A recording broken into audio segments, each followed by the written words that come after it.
নমস্কার দর্শক বন্ধুরা, সবাইকে আন্তরিকভাবে স্বাগত জানিয়ে শুরু করছি আজকের রেসিপি।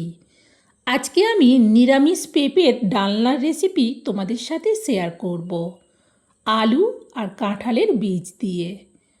আমি এখানে একটা বড় সাইজের গোটা পেঁপে নিচ্ছি আর দুটো মিডিয়াম সাইজের আলু নিচ্ছি। এখন এই আলু আর পেঁপেটা কেটে নেব।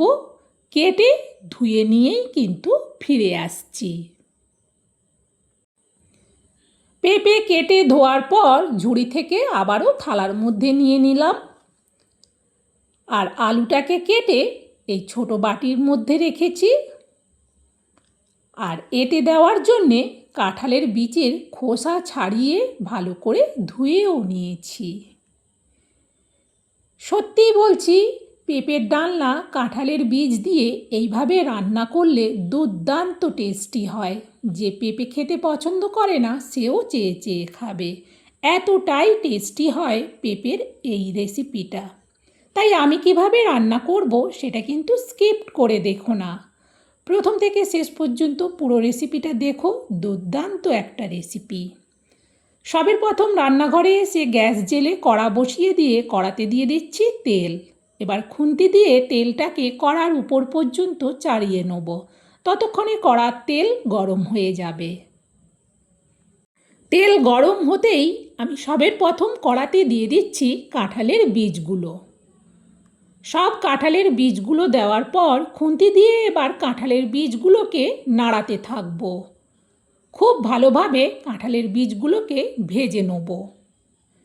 তেলটা গরম হয়ে যাবার পর গ্যাসটাকে আমি মিডিয়ামে করে দিয়েছি। মিডিয়ামে করে এখন শুধু খুন্তি দিয়ে উল্টে পাল্টে কাঁঠালের বীজগুলোকে নাড়াতে থাকব।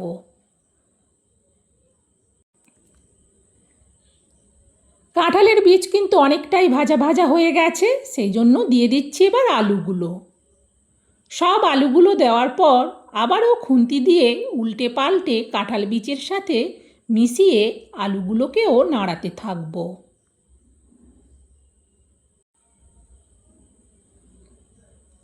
এইভাবে অনবরত খুন্তি দিয়ে নাড়াতে থাকলে কাঁঠাল বীজ আর আলুর সব দিক ভালোভাবে ভাজা হবে।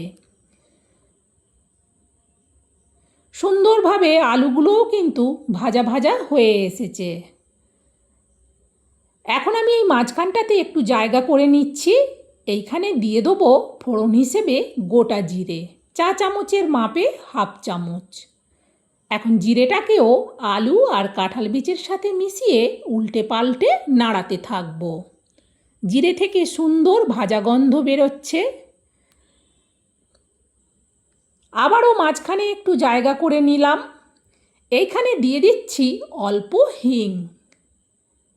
হিংটা দেওয়ার পর আবারও ভালো করে আলু কাঁঠাল বীজ শুদ্ধ সব কিছুকে নাড়াতে থাকবো।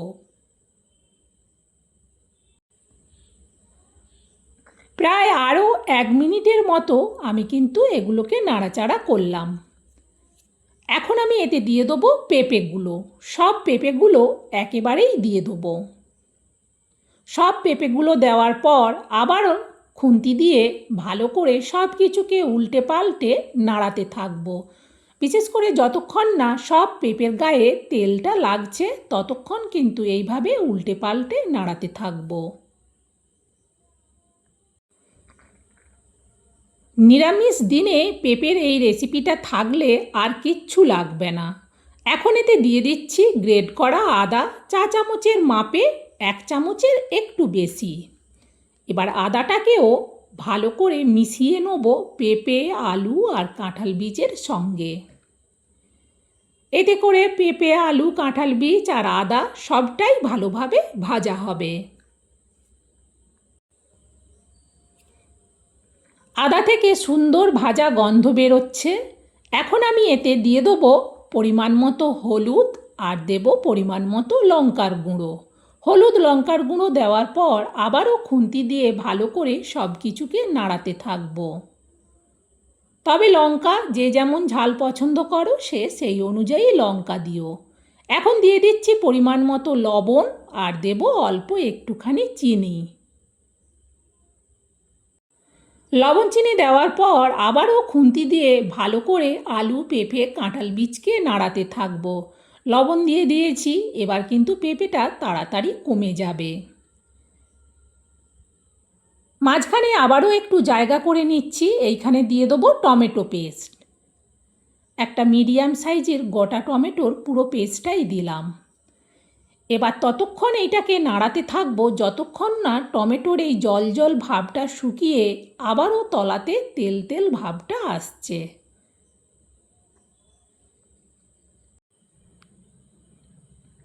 সুন্দরভাবে কিন্তু পেঁপে আলু আর কাঁঠালের বীজটাকে আমি একসাথে সব মশলার সাথে কষিয়ে নেব। প্রায় 2 মিনিটের মতো নাড়াচাড়া করলাম। সুন্দরভাবে কিন্তু টমেটোর জলটা শুকিয়ে গেছে, আর এটা কষাতে হবে না। এবার এতে দিয়ে দেবো পরিমাণ মতো জল। কাঁঠাল বীজ পেঁপে সেদ্ধ হতে একটু সময় লাগে, সেই মতো দেখে এতে জল দিয়ে দেবো। খুন্তি দিয়ে এবার নাড়িয়ে দেখে নেব আর জল দিতে হবে কি না। এতে আর জল দিতে হবে না। এবার এটা ঢেকে দেবো। ঢেকে দিয়ে গ্যাসটাকে বাড়িয়ে দিলাম। ফুটে ওঠার আওয়াজ হতেই আমি কড়ার ঢাকনাটা সরালাম। দেখো তরকারিটা সুন্দরভাবে ফুটে গেছে, এখনও কিন্তু সেদ্ধ হতে অনেকটাই বাকি।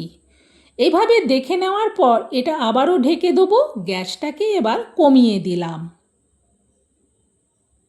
মিনিট 3 বাদে আবারও কড়ার ঢাকনাটা খুললাম। কি ভীষণ সুন্দর সেন্ট। খুন্তি দিয়ে সব তরকারিটাকে একবার নিচ থেকে উপর পর্যন্ত নাড়াচাড়া করে দেখে নেব। পেঁপে আলু প্রায় সেদ্ধ হয়েই এসেছে। খুন্তি দিয়ে ভালো করে কিন্তু একটু তরকারিটাকে মাখো মাখো করে নিলাম। দেখো তরকারিটা কতটা সুন্দর দেখতে লাগছে। এটা কিন্তু আর কিচ্ছু করার দরকার নেই, পুরো পেঁপের তরকারিটা রেডি। এবার এটা নাবিয়ে নেব। যেহেতু পেঁপের তরকারিটা অনেকটা, সেই জন্য একটা বড় জায়গার মধ্যে পুরো তরকারিটা ঢেলে নিচ্ছি। বন্ধুরা সত্যিই বলছি, নিরামিষ এই পেঁপের ডালনা কাঁঠালের বীজ দিয়ে এত টেস্টি হয়। এইভাবে রান্না করলে না বানিয়ে খেলে না বিশ্বাসই হবে না। একবার আমার দেখানো পদ্ধতিতে বানিয়ে খেয়ে দেখো, স্বাদ মুখে লেগে থাকবে। বন্ধুরা আমার এই নিরামিষ পেঁপের ডালনার রেসিপিটা তোমাদের কেমন লাগলো সেটা কমেন্টে জানিও। ভালো লাগলে অবশ্যই একটা লাইক দিও, আর তোমরাও এটা শেয়ার করে দিও, যাতে এইভাবে কাঁঠালের বীজ দিয়ে নিরামিষ পেঁপের ডালনার রেসিপিটা সবাই বাড়িতে বানিয়ে নিতে পারে। বন্ধুরা আজকের মতো রেসিপি শেষ। আবার অন্য দিন অন্য রেসিপি নিয়ে তোমাদের কাছে চলে আসবো। ততক্ষণ তোমরা সবাই ভালো থেকো, সুস্থ থেকো। বন্ধুরা আবার পরের রেসিপিতে দেখা হবে।